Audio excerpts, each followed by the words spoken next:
I don't want you to vote for me. I want you to vote for Donald J. Trump. Robert F. Kennedy Jr. urged rallygoers in Michigan on Friday not to vote for him. This request followed his failure to remove his name from the presidential ballot. Kennedy had previously endorsed former President Donald Trump after suspending his independent presidential run in August. He promised to remove his name from the ballot in every state that could affect the election outcome. However, he did not meet the deadline in Michigan, a state Trump won by 10,000 votes in 2016. Last week, a federal judge rejected Kennedy's last-ditch lawsuit after the Michigan Supreme Court ruled against him. At a rally near Grand Rapids, Kennedy stated, "So my name is going to appear on the Michigan ballot. But I don't want you to vote for me. I want you to vote for Donald J. Trump." During a 30-minute speech introducing Trump, Kennedy expressed frustration over Democratic efforts to keep him off the ballot before he suspended his campaign. He was perceived as a potential spoiler for the former president, but he also received votes from Vice President Kamala Harris.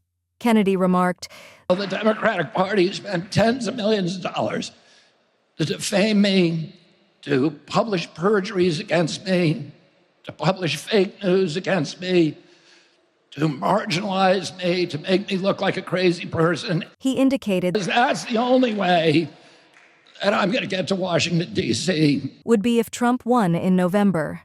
Kennedy, known for his controversial views on vaccines and the food industry, has shown interest in a health position under Trump. Trump's rally occurred hours after he met with Ukrainian President Volodymyr Zelensky in New York. The two leaders shook hands in front of cameras, but Kennedy claimed Trump was silently upset about the U.S. aid sent to Ukraine amid its conflict with Russia.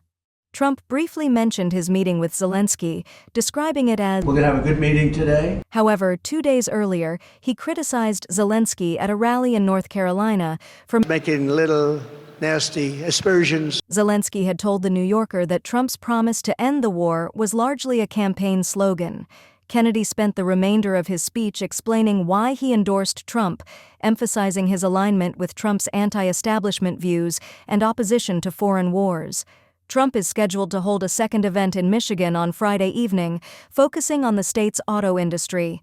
Meanwhile, Harris spent her Friday in Arizona, marking her first visit to the border since becoming the Democratic nominee for president. She is expected to accuse Trump of obstructing a border security deal in the Senate, which Trump has called a lie during his rally in Michigan.